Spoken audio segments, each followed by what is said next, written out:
Well, you guys are really good at puzzles. Terrible. I don't know You're about that. awesome. You guys Humbling. did great. I had no You idea. did great. My boyfriend was sitting next to me, like being like trying to figure it out. Like, I got no idea. That one was tough. It was so I wasn't hard. even there for it.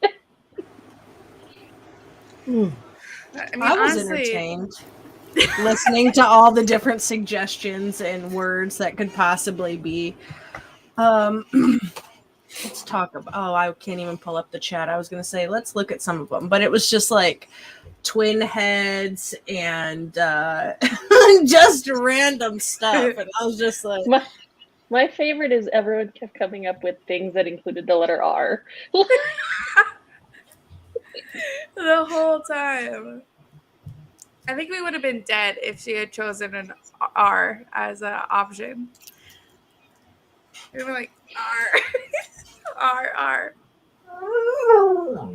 We hear you. Yeah. Well, you solved it. You're in a labyrinth. You met a new friend, and you're up to your knees or belly button in shit water. Yeah. Great. But you met a new friend. Yep. I'm like, didn't trust her at first. I'm like, who's this? Like, chick? Off with their heads. I just like how you all start like introducing yourselves, and I'm just like, dude, this can wait. Like, no. Yeah. This is a polite group. What, that rune? That's no problem. How was there a solution to that room with the rune, or was it just like see how fucked up we can get? Dispel magic would have worked, right?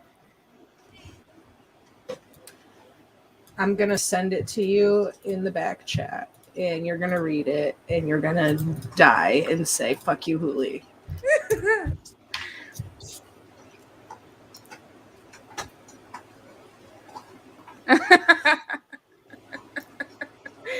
Oh my god.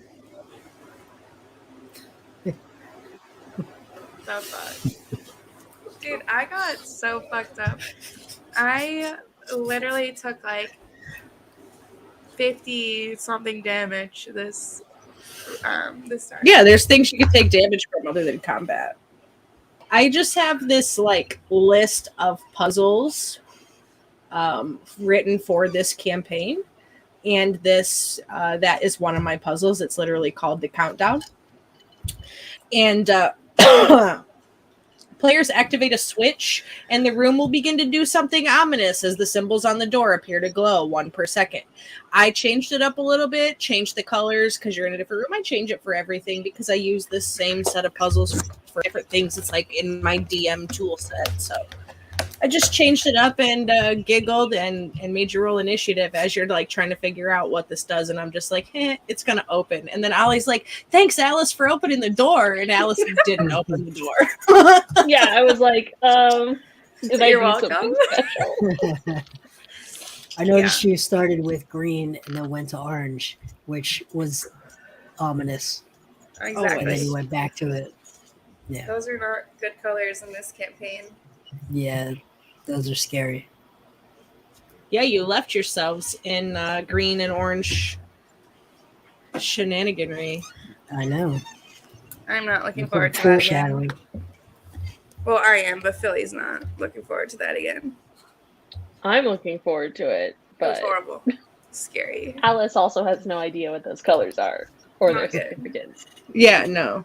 Alice hasn't experienced them. Do you want to tell us about Alice? Sure. So Alice is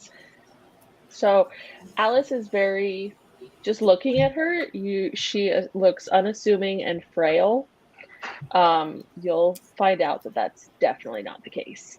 But I describe her as just, she looks mostly harmless, and that's by design because that's how she gets close to people. And what race and class are you playing? I am a moon elf and a arcane trickster rogue. So, Nice. yeah. And Alice was in a mental ward for about 10 years of her life, from like age 7 to 17, 18. And then there was an incident, which she might eventually tell some of you about. And then she's pretty much like, she finds people and brings them in for money. And she has no idea how she got here or how long she's been here. Excuse me? Alice the Like a bounty bounty hunter. hunter. Yeah, basically. All right. But she is Okay, then. quite mad. Mad as a hatter, some might say. Some might. And this is Chester.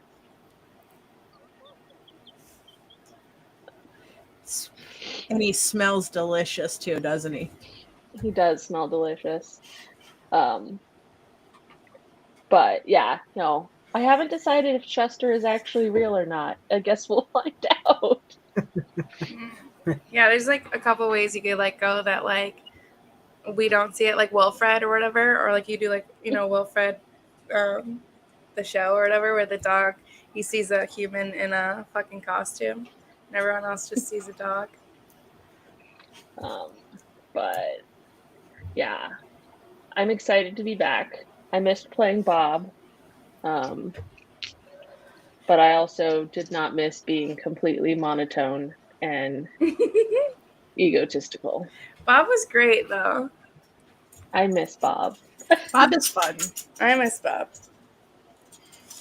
I want to get Bob on t-shirts like we have Glenn. Yeah. That'll be entertaining. Oh, you have a Glenn on a t-shirt? Yeah. But we actually have to have Ladybug draw Bob because my Bob is okay, but it's not great. I will probably have Andy draw Bob for the t-shirts because Andy does the t-shirt art and Olga doesn't necessarily do the art for t-shirts in commercial use. She's not licensed for commercial where Andy is. Andy is the one that did Glenn as well. And if anybody listening doesn't know who Andy is Lost Art on Twitter, on Twitch, on everything. That's Andy, Lost Haven Art. He's fantastic. Just have to look it up and see his stuff. Hey, Yali. I need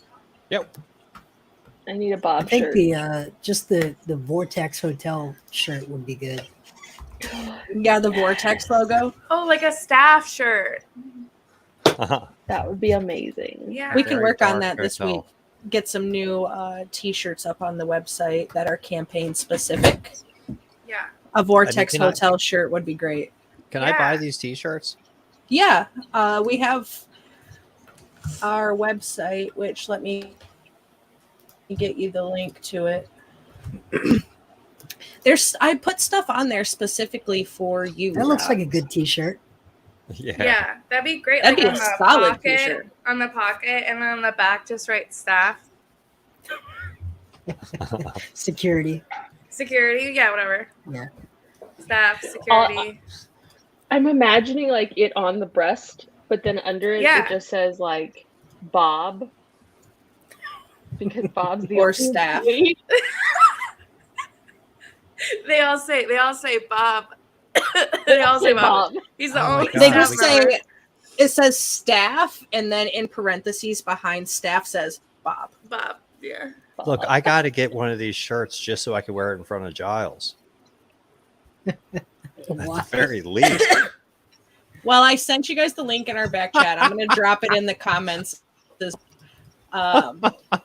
Glenn will be on the website this week. He's not officially launched, and we'll get the other ones done too. That's entertaining. We'll get Bob commissioned and get the Vortex up. That'll be exciting. If anybody hasn't seen our merch, we've got some. Yeah, I was just I'll looking share at to it. It's you. nice looking stuff. Mhm. Like, That packable jacket is one that I put Yeah. for all of our outdoorsy folks because a lot of people at Heroes and Hooligans like to hike, camp, do things. It is a nice solid jacket. It is good material. Like a lot of our stuff is Champion and such because it's nice and we pay extra to have that. We have coffee cups that say "Embrace the Chaos," things like that. Bags. Oh man, I could be drinking my my mixed drinks out of that cup. Mm-hmm. I need a bunch of black t-shirts with like pocket logos. It's like 90% of my wardrobe. Black t-shirts with random pocket logos. I can tell you that these models, they need to get a little more in the gym though. A little more. Yeah, they're slacking. We should model them in character. Right. Yeah, if anybody buys Heroes and Hooligans merch and takes a picture of yourself, we will put it on our website. Get in full character. Or if you put it on your desk or something. If you have pictures of you with our merch, we'll put it on our website. What if you assault someone with the merch on? Then it goes I'm on gonna TikTok. say World Star and please don't tag us, but send us the link in our DMs. Yeah. No, definitely tag. All publicity is good publicity. Backyard Tell them where fighting they can get the championships. sticker. We don't endorse it. We're very alarmed. But if you want to check out our show, you can find us on Twitter. Yeah, I fought Hunter Biden and I wore a Heroes and Hooligans shirt. Come to our live reaction show on Twitch and see how horrified we are about it. Yeah, how can we create some controversy that won't get us in actual trouble? Controversy. Yeah, a little controversy that won't get us in trouble big time, but like a little like a fake bombing or something. Yeah, are like any of you guys? No. Any of you guys? Fake bombing No. not get you in trouble. Any of you guys secretly famous? No. We're gonna be famous in like at Yeah. least Lala, Secretly a year and a half. shared a fancy sticker, and that fancy sticker comes from our Patreon. If you are not at our Patreon, you should definitely do that instead of subscribing to Twitch because it's more beneficial to us as a place and Twitch. But anyway, stickers start at we have our $2 tier, which is our lowest one, which is just essentially like, hey, we support you, right? That's like me, but I should pay more. If 2, you can. I'm not going to tell you no. 2 is pretty low. The teal tier is where your sticker starts. That's $5 a month. After your first, I think 90 days is when you get your sticker. Or at 90-day intervals, you can't just subscribe and get your stuff instantly. But you get stickers for the 5 and the 10, and then once you hit our 25 and up, then you start getting other things. We have long sleeve t-shirts, regular t-shirts, mugs, and stickers there. And then the 50 is mug, t-shirt, tote bag, and hoodie. So it's a little bit of a nicer Now, stuff. if I do the 50 or the 25, can I start demanding stuff like a diva?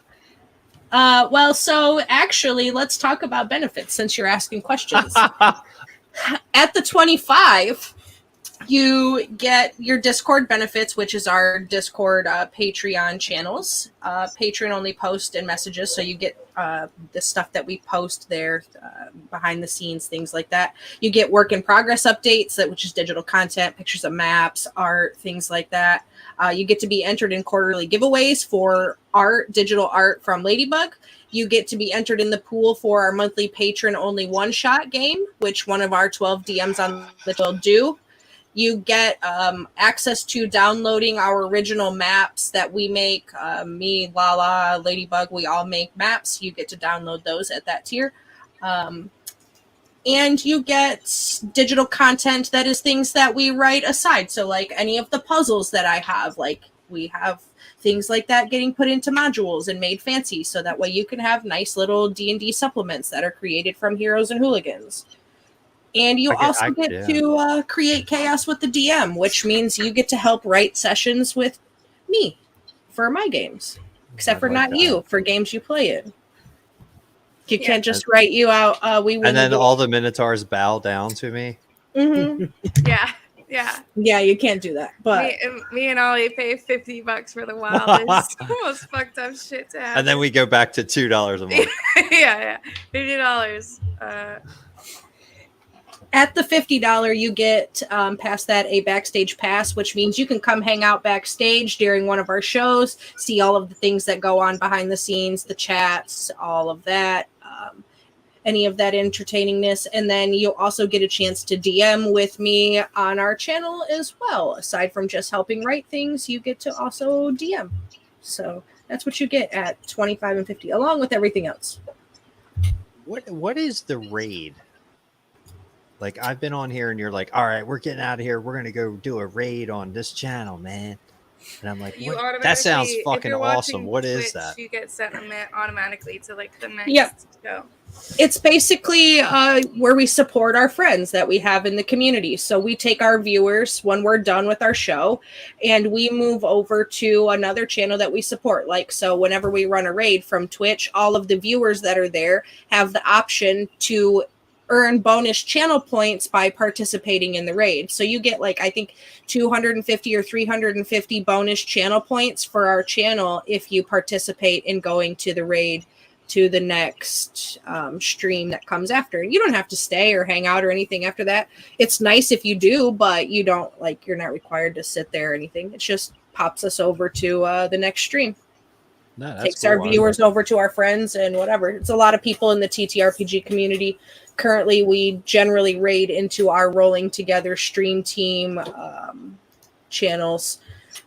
Queen's Court Games raids into us. We get people that come to us too. It's just kind of a way to share viewers, networks, shows cool. Across the community. It's kind of nice too because it allows people to like be introduced to creators that they might not otherwise have found that are sharing content they're obviously going to enjoy because it's similar to what they're already watching. Right. Yeah.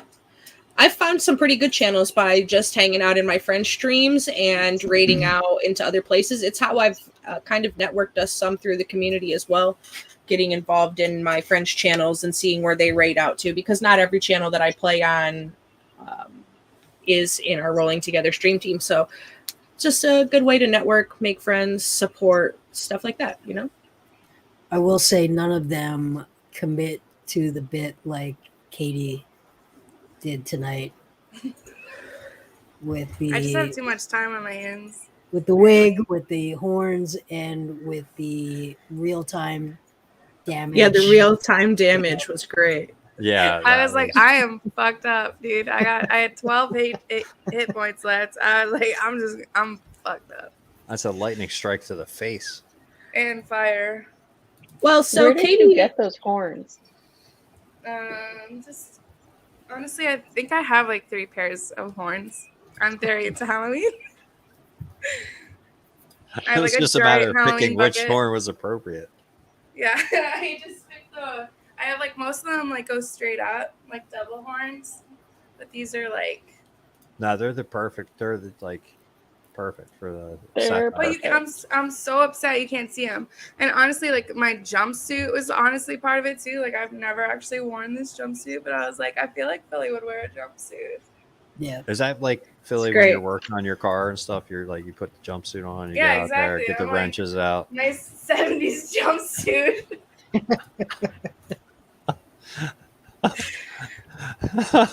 That's great, man. Yeah. If only I had a giant axe. I mean, I'd probably do somewhere in the shed, but. And Lala's got her the elven ears upon her head. They look awesome, man. They look like real. Real. Yeah, they don't look as good in person because they don't match my skin tone. But yeah, on camera they look good. And then here's my daggers. So. I don't see the. Oh yeah, they're bloody. Full commitment. Of course, they're bloody. That was so. There's a for the month of August at Heroes and Hooligans for any players that dress up or attempt to emulate their character while they're on screen, they're entered into a giveaway, and we're doing a giveaway for our players at our channel at the end of the month to see if or who wins. So if you dress up as your character or as close to your character as you can, each time you do it, you get entered into the raffle. And at the end of the month, we're going to pull a raffle in one of our after shows, and somebody channel that is one of our fantastic players is going to win something. Do they know what they're going to win? No. You win disadvantage for the next three games. The real-time damage, the wig, I mean, it's got to be double points. The wig is really annoying me. I'm going to come out with I have to have a trunk. Yeah. It's going to be very difficult. Mm-hmm. Yeah, it's not easy. I was honestly pretty close to getting hooves. So we were talking about raids, and when we were, I wasn't paying attention to the chat, but we did get a raid from DM Studios. Derek is headed off to bed, but thanks, guys, for being here. Love you guys. Appreciate all of you. JJ, I see you. Bunch of you out there. JJ's great. Yep. JJ comes to a lot of our stuff. Kohai, I see you out there. Shen. Have you guys talked to Odysseus? Oh, Odie. Yeah. Odie is at DM Studios in that chat regularly. He pops into ours every once in a while. He's very, very busy writing a book. Odie has a book. Odie has a D&D supplement getting ready to be released at some point. I will tell you the name here in just a moment because Damn, what am I doing? I don't have any D&D supplements. Gotta get with it. Well, stop slacking, Ollie. God, come on. Man. Sitting here watching Ukraine war videos. Wasting your time training for a triathlete. No, I'm a pure mountain biker runner now. Oh, are you? Yeah, I don't. Why'd you get up swimming? It's just a pain in the ass. And then you got to jump in the chlorine pit, you know. Fair enough. It's much easier to do just run it. I mean, run it if you really are just like, if you really want to break it down, if you just run, that's the cheapest and purest one, you know. But mountain biking is also the one that's gonna like break you down the easiest. Yeah. It's not, I don't do a lot of it. I just do like run like maybe 5 or 6, 8 miles a week or something. Okay. So Odie's book that he's working on right now is Remarkable Creatures of the Plains, Volume 1, Plane of Elemental Air. I believe they are working through each of the 4 elemental planes. The first one that they're working on currently is the elemental air. So that is what Odie is doing. And JJ said that he lost his flash drive with his book content, so he's trying to get back what he lost. Yeah, so he's in recovery mode. That's super rough. That is. Hey Rob, Elements of the Air. Watch that, Gust. Oh God. I think that guy was raped. No. Johnny, you know who? Oh my God, yeah. That poor guy was like, yeah. I don't know how he even held a job. He's like a super dependable worker, but he was legend. He was such a character. He was the legend. Well, that being said, I think that's all I got for the night. Yep. Guys got anything else? We'll catch everybody tomorrow. You want to talk about it? You want to tell the audience what we got going on tomorrow? Give me a preview because I didn't join. We have a session 0 tomorrow, and we are going to return to the world of Benalia in a different continent. And anyone who watched the ultra fast-paced short shot 2-session Whistle for the Choir last month, we're going to build off of that, try to keep up a really fast-paced. I don't know that we'll be able to do that all the time, but adventure theme, truly adventure. Think, classic 80s adventure movies, that kind of pace. Lighthearted, that feels dangerous at the same time. And we've got just I'm so happy with the party that we put together. I think it's going to be a fantastic party. Holy's in it, Lala's in it, and we've just got a bunch of absolute killers, and it's going to be my job to come up with adventure ideas and keep us moving fast and we're gonna make decisions fast. We're gonna make rolls fast, and we're gonna pack a lot of stuff into a short period of time.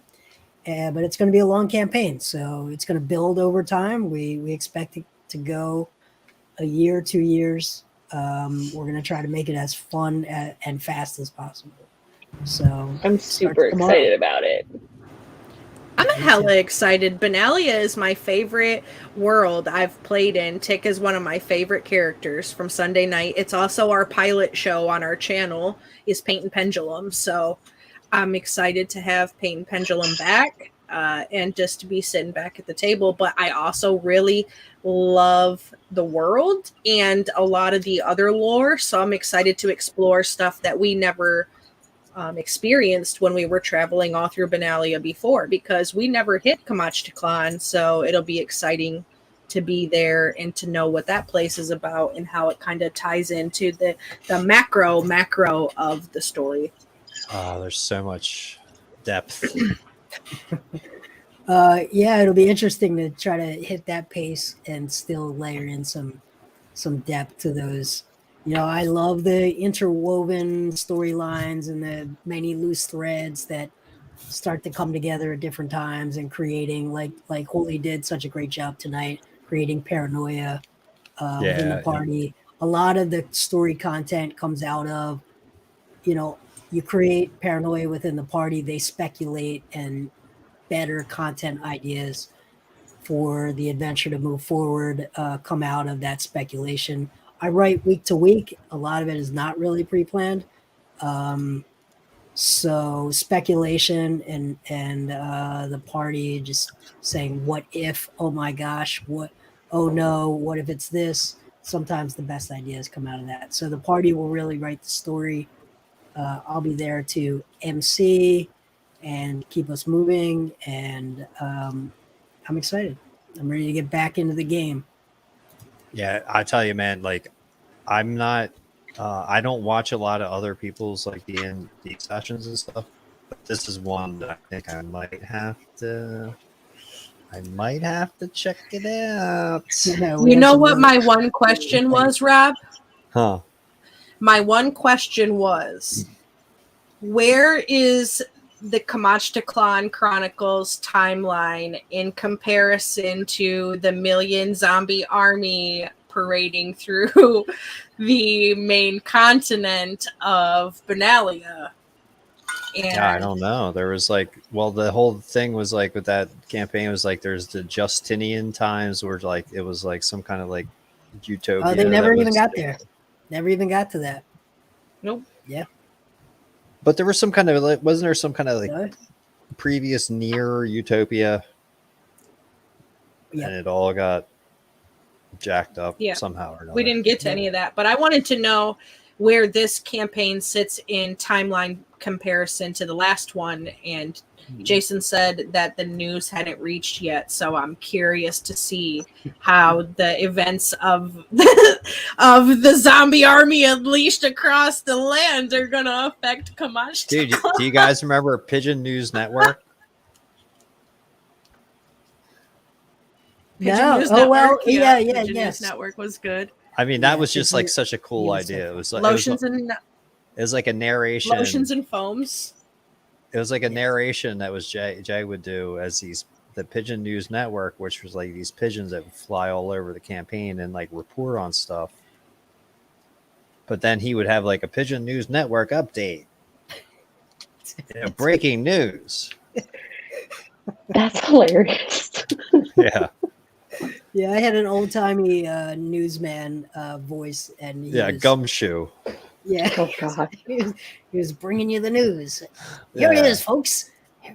Fresh off the presses. We hear that the zombies have attacked. And that way we could keep up with like the macro timeline as the party would sort of find their way in a dungeon for a while. They'd come out and they'd get a little bit of an update on what else was happening in the world. So, you know, the other part, like when I thought it was very interesting when Ben, the Flying Skull Ben, was like flying around the town, and we just got to kind of like it was just like we got to see what Ben was doing, you know, like he was knocking over tents and whatever and terrorizing the villagers, whatever. But it was cool because it's just like we were watching somebody else role play, you know, as we're just chilling and like, you know, hanging out. Yeah, it was really cool. I this campaign's been awesome. Like the last 2 weeks has killed me to like not play for like 2 weeks. Yeah, it's been fun to get back. Yeah. I was meant to be out of town, and then we didn't end up going out of town, but I have been sicker than shit for like 3 weeks, and it's not COVID. So I don't know what I'm dying from, but it's been very rough. Would I rather be in my bed right now? Yes, but I also wanted to get back to playing and not having the campaign just sitting stagnant because it's driving me nuts. Well, we're glad you're back, and we'll see you tomorrow. You'll have a little bit of an easier workload tomorrow. Actually, I'm DMing tomorrow before our show. I'm DMing over at Ampersand Studio, Ampersand Productions for Paul. Paul invited me to be a guest star on the show last week. I took his party into a dungeon. And as they rolled into the dungeon, like we had a super blast, and they invited me to come back and DM their next 2 sessions on Thursdays and finish up the entire dungeon instead of just like introducing them to it. So I get to be the DM/BBEG of this portion of their campaign where they're rescuing a sentient refrigerator named Colin, which is essentially an old barrel icebox with chicken legs. Dude, I would take you that heard thing. You heard it here first, folks. Hooli is an international DM now. Yeah. That's right. Yeah, because Paul Ampersand is a UK-based channel, so. Yep. And his That's entire amazing. cast is UK-based as well. I'm the only Yank in the group. The only Yank. The only. It's good to be only Yank. one of anything in any group. So, since we're going to wrap it up, we're going to run our second raid of the evening. The first one we went over to Guild Superior. This one we're going to run over to Phoenix Owaki, who is DMing Out of the Abyss, all the way from Japan. So we're going to run over to there and do that. And we'll catch everybody tomorrow and for our Wednesday night game back next week. Bye. Bye. See you, Hello. peeps. Goodbye. Ba-dum-bum.